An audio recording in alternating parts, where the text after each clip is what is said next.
ఆ నిశ్చయత అన్ని కలవరాల నుంచి మనల్ని విడిపించింది. ఎందుకంటే విశ్వాసం నా ప్రతికూలతలన్నిటి నుంచి నా దేవుడే నన్ను విడిపిస్తాడు. ఎందుకంటే నేను ఆయనతో నడుస్తున్నాను, ఆయన ఏందో నాకు తెలుసు. శనివారం సాయంత్రానికల్లా నేను అక్కడ ఉండాలి. ఏంటి? శనివారం సాయంత్రానికల్లా నేను అక్కడ ఉండాలి. ముల్లర్ గారు ఒకసారి అటు చూడండి.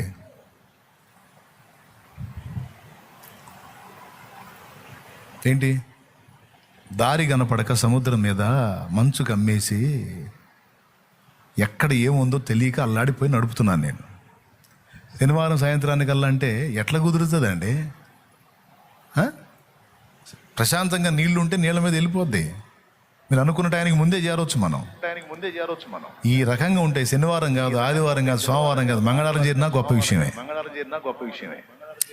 కాదు, నన్ను దేవుడు వెళ్ళమని చెప్పాడు.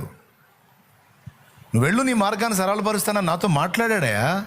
ఆ టయానికి నన్ను చేరుస్తాడు. అక్కడ ఆయన బొమ్మన్నప్పుడు ఆయన ఎందుకు చేర్చడం? సార్ మీరు చెప్తున్నారు, ఇక్కడ ఉన్న పరిస్థితి మీకు అర్థం కావట్లేదండి. నీకు ప్రార్థించడం వచ్చా? వచ్చు. ప్రార్థన చేద్దాం. గదిలోకి తీసుకెళ్ళి నేను ప్రార్థన చేస్తా, నువ్వు ఏకీభవించు. ప్రభా, నువ్వు చెప్పిన సమయానికల్లా నేను అక్కడ ఉండాలని సిద్ధపడి వచ్చాను. ఇతడేమో సాధ్యపడదు అంటున్నాడు. వాతావరణం చూస్తే అంతే ఉంది. ఇది మాకు అసాధ్యం కానీ నీకు అసాధ్యమా?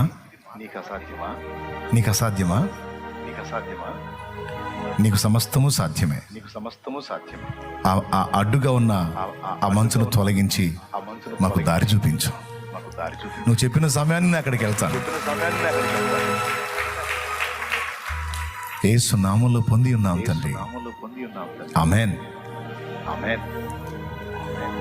ఇప్పుడు ఆయన మొదలు పెట్టబోయాడు. అక్కర్లేదన్నాడు. ఆయన ప్రార్థన చేయబోయాడు. మళ్ళీ ఎవరు? నాయకుడు. అక్కర్లేదు. అదే సార్ మీరు చేశారు, నేను చేయొద్దా? నా ప్రార్థన వినపడింది అన్న నిశ్చయత నాకుంది, నువ్వు పోయి చూడు అన్నాడు. నీకు దారి దొరికింది, పోవాయా, నేను చెబుతున్నాగా, నువ్వు పోయి చూశాడు. ఏందయ్యా నువ్వు అని. అప్పుడు చెప్పాడు ఆయన, 50 సంవత్సరాలకు పైనుండి 50 సంవత్సరాలకు పై చిలుకు నేను ఆయనతో నడుస్తున్నాను. గత 59 సంవత్సరాలు అనుకుంటాను. 59 ఏళ్ళ 57 ఏళ్ళు అంటాడు. గత 59 సంవత్సరాలుగా నేను ఆయనతో నడుస్తున్నాను. ఆయన ఏందో నాకు తెలుసు, నువ్వు పోవాయా. అసలు ఎంత చూడు, కనీసం అవతలని ప్రార్థన కూడా చేయనీలే. నేను చేసినప్పుడు ఏకీభవించావుగా? ఏకీభవించాను. నేను కూడా చేస్తా, అవసరం లేదు, నేను ప్రార్థన చేశా కదా, విన్నాడు. నాకు ఆ నిశ్చయిత ఉంది, నువ్వు వెళ్ళి చూడు. ఏంటి సార్? అరే 59 సంవత్సరాలుగా ఆయన ఏందో నాకు తెలిసిపోవాయా. ఆయన ఎరుగుదుటయ్యా. ఆయన చెప్పాడు, నీకేది అడ్డు ఉండదు, నేను తీస్తాను, నువ్వు వెళ్ళు, ముందుకు సాగిపోమన్నాడు. నాకు భయం లేదు. దేవునికి స్తోత్రం కలుగునుగా. పోయి చూస్తే ఆ మంచంతా విడిపోయి దారి నీట్గా కనపడుతుంది సముద్రం మీద. రియల్గా జరిగిన ఘట్టం, అది రాయబడింది. కేవలం విశ్వాసం మీద ఆధారపడి దాదాపు 2,000 మంది పిల్లలకి ఆయన అనాథ పిల్లల్ని ఆదరించాడు. కేవలం విశ్వాసం మీద, దేవుని మీద ఆధారపడి 2,000 మంది పిల్లల్ని, అనాథ పిల్లల్ని చేర్చుకొని పోషించాడండి.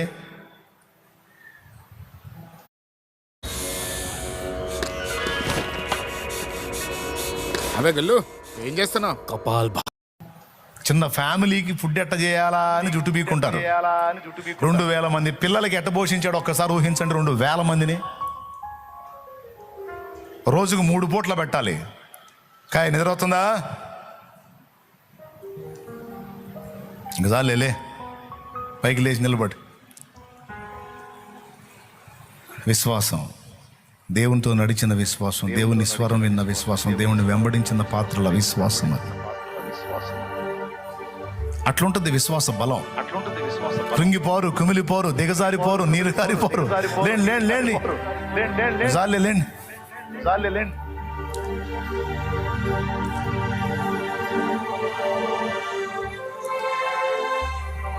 కలత చెందరు, విస్మయం అందరు. ఎందుకు? ఫరో రథాలు తరుముతున్నాయి, ఫరో రథాలు తరుముతున్నాయి. ఇశ్రాయేలీలు వచ్చి పడ్డారు. మోషే అదిగో ఫరో మళ్ళీ వస్తున్నాడు. పారిపోవడానికి కూడా దిక్కులేదు, ఎర్ర సముద్రం ఉంది. అమ్మో ఇప్పుడేంది పరిస్థితి? ఐగుప్తులో సస్తే పూడ్చిపెట్టడానికి స్థలం చాలదని సముద్రం ఒడ్డుకు తెచ్చావా? మమ్మల్ని ఏం చేయాలనుకుంటున్నావు? ఇశ్రాయేలీయులారా కలవరపడకండి, భయపడకండి. నేడు మీరు చూచుచున్న ఐగుప్తీయులను ఇక మీదట చూడరు. యెహోవా దయచేయు రక్షణను ఊరకయే నిలిచి ఉండి చూడుడే అన్నాడు. ఒక్క మాట చెప్తా. దేవుడు మోషేకి ముందు చెప్పాడా నేను సముద్రాన్ని చీలుస్తానని? అక్కడ ఉంటే చెప్పండి నాకు, ఉందా? పెద్దగా చెప్పాలి, ఉందా? మరి ఎట్లా చెప్పాడు? మీరు ఊరకయే నిలిచుండి చూడండి, నేడు యెహోవా మీకు దయచేయు రక్షణను మీరు ఊరకయే నిలిచి ఉండి చూడండి అన్నాడా? రెండో మాట కూడా ఏమన్నాడు? నేడు మీరు చూచుచున్న ఐగుప్తీయులు నీకు మీదట మీరు. ఒక్కసారి ఆ మాట చదువుతావా శామ్యూల్? ఈ మాట ఐగుప్తీయులను నేను నాశనం చేస్తాను, సముద్రంలో ముంచేస్తానని మోషేతో చెప్పాడా? చెప్పాడా దావీదు? చెప్పాడా తమ్ముడు? నిర్గమాకాండం 14 ఉందా ముందు చెప్పినట్టు? లేదు. నిర్గమాకాండం 14వ అధ్యాయం 13వ వచనం. 14-13 అట చూడండి. అందుకు మోషే, భయపడకుడి, యెహోవా మీకు నేడు కలుగజేయు రక్షణను మీరు ఊరక నిలుచుండి చూడుడి. మీరు నేడు చూచిన ఐగుప్తీయులను ఇక మీదట మరి ఎన్నడూను చూడరు. అబ్బా, యెహోవా మీ పక్షమున యుద్ధము చేయును, మీరు ఊరకే ఉండవలని ప్రజలతో చెప్పెను. అది ఇప్పుడు గమనించాలి. ఏం చేస్తానన్నాడు? యుద్ధం చేస్తాడు అన్నాడు. సముద్రాన్ని చీలుస్తాడు, మిమ్మల్ని అందులో నుంచి మధ్యలో 6 నెలల మీద నడిపిస్తాడని చెప్పాడా? అసలు అలాంటి సూచిక్రియ ఒకటి ఉందన్న సంగతి మోషే కూడా తెలియదు. అది ట్విస్ట్. దేవునికి స్తోత్రం. అలాంటి కార్యం ఒకటి ఉందన్న సంగతి మోషే కూడా తెలియదు. కానీ మోషేకి ఒకటి తెలుసు, తన దేవుడు ఎంతటి బలవంతుడో తెలుసు, తన దేవుడు ఎంతటి పరాక్రమవంతుడో తెలుసు, తన దేవుడు ఎంత రోషగాడో తెలుసు, తన దేవుడు యుద్ధశూరుడని తెలుసు. తొలుచూలు వధ జరిగించిన సిగ్గు లేకుండా మళ్ళీ వస్తున్నారు, వాళ్ళు సావుకే వస్తున్నారని తెలుసు. ఐగుప్తులో ఆవంతున నరఘోష నరమేధం జరిగిన సిగ్గు లేకుండా మళ్ళా వస్తున్నారు వీళ్ళు, సిగ్గులేని వాళ్ళు. ఈ దెబ్బ వీళ్ళ గతి, ఇక మళ్ళీ ఇంటికి పోర్రా వీళ్ళు, ఇంటికి పోరు. మొత్తానికి ఆయన చేతిలో పడతారు వీళ్ళు, సావటానికే వస్తున్నాడు అనేది ఫిక్స్ అయిపోయాడు. ఎందుకంటే ఆయన ఏందో మోషేకి తెలుసు. ఐగుప్తులకి తెలియకపోవచ్చు, ఇశ్రాయేలీకి తెలియకపోవచ్చు, కానీ ఆయనతో నడుస్తున్న మోషేకి ఆయన ఏంటో తెలుసు. అలాగున దేవుని బిడ్డ, నువ్వు దేవునితో నడుస్తున్న దానవైతే, నడుస్తున్న వాడివైతే, ఎలాంటివి నిన్ను తరుముతూ వచ్చినా సరే నీ మాట ఎలా ఉంటుందో తెలుసా? రానే ఇప్పుడు వచ్చినవి ఇక మీద ఎన్నడికి కనపడకుండా పోతాయి. ఎందుకంటే ఆయన ఏంటో నాకు తెలుసు. హల్లెలూయా, హల్లెలూయా. ఆయన ఏంటో నాకు తెలుసు, ఆయన ఏంటో నాకు తెలుసు. సముద్రాన్ని పాయలు చేయబోతున్నాడు అన్న సంగతి మోషేకి కూడా తెలీదు. వాళ్ళని ఏదో రకంగా మొత్తుతాడు అనుకున్నాడు. ఏమనుకున్నాడో మొత్తానికి తర్వాత దేవుడే అన్నాడు. చూడు తర్వాత చదువు. అంతలో యెహోవా మోషేతో, నీవేళ నాకు మొరపెట్టుచున్నావు, సాగిపోవుడి అని ఇశ్రాయేలుతో చెప్పుము. నీవు నీ కర్రను ఎత్తి ఆ సముద్రపు వైపు నీ చెయ్యి చాపి దాని పాయలుగా చేయుము. అప్పుడు ఇశ్రాయేలీయులు సముద్రము మధ్యను ఆరిన నేల మీద నడిచిపోవుదురు. ఇదిగో నేనే ఐగుప్తీయుల హృదయములను కఠినపరచుదును, వారు వీరిని తరుముదురు.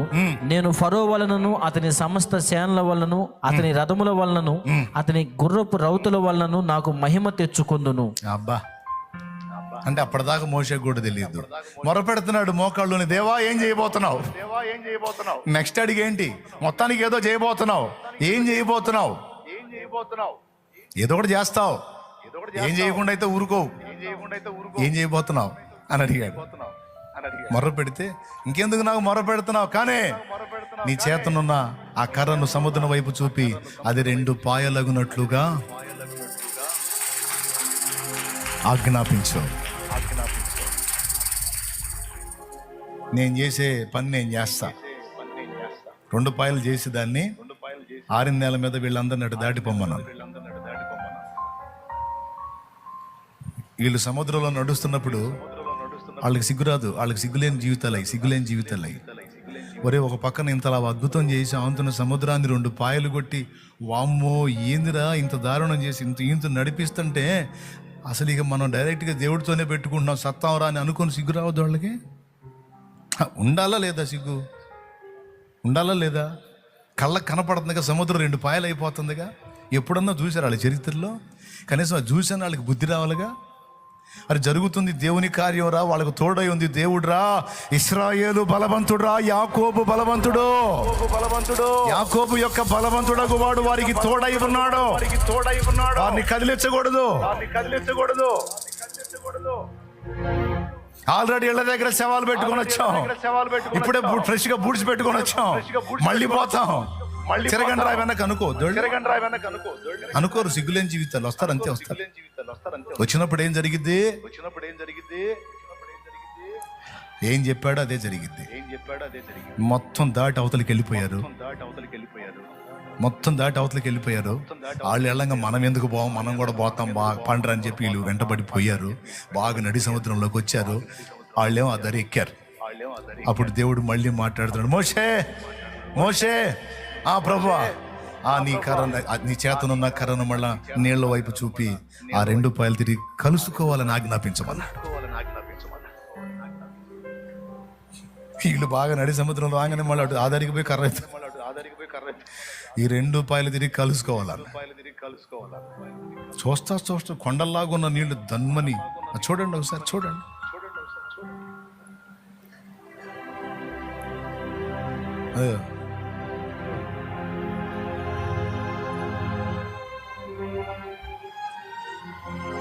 దేవుడు చేసే యుద్ధాలు అట్టుంటాయి.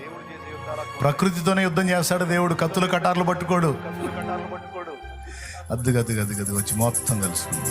ఇంకేడా పోటుగాళ్ళు యుద్ధాలు చేసేది.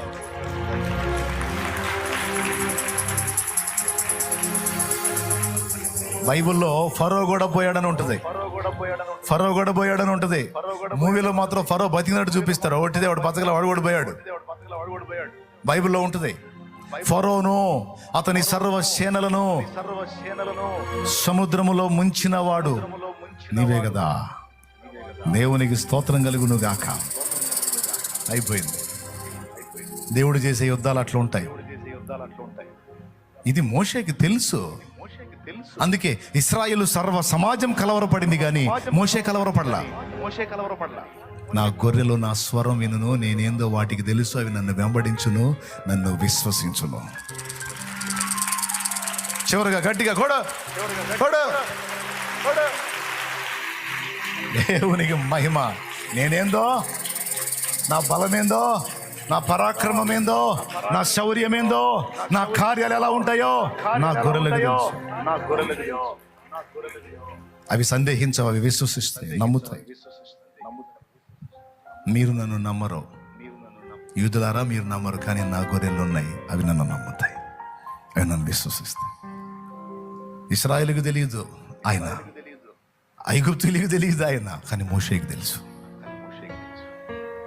ఈరోజు నీవు కూడా ఆయన స్వరము విని ఆయన వెంబడించే దేవుని గొర్రె పిల్లవైతే, ఆయన విశ్వసించిన గొర్రె పిల్లవైతే కలవరం వదిలేయ్. నువ్వు ఏ శ్రమలో, బాధలో, వేదనలో, ఇరుకులో, ఇబ్బందిలో, దరిద్రతలో, నిందలో, అవమానంలో, వ్యాధిలో, బాధలో, ఏ విధమైన కలతలో, కన్నీళ్లలో ఉన్నావో ఆ విషయంలో నువ్వు నలుగుతున్న ఆవేదన నుంచి విడుదల పొందో. నీవు విశ్వసించిన వాడు ఎంతైనా నమ్మదగినవాడు, సిగ్గుపరిచేవాడు కాడు. ఆయన సవాల్కరంగా నిన్ను నిలబెట్టే దేవుడు, నీ తలనెత్తే దేవుడు నా దేవుడు. ఆయనకు మహిమ కలుగును గాక. హల్లెలూయా, హల్లెలూయా, హల్లెలూయా. ఏర్పరచుకోండి, ఆయనతో స్నేహం చేయండి, ఆయన మనసును తెలుసుకుని అడుగులేయండి.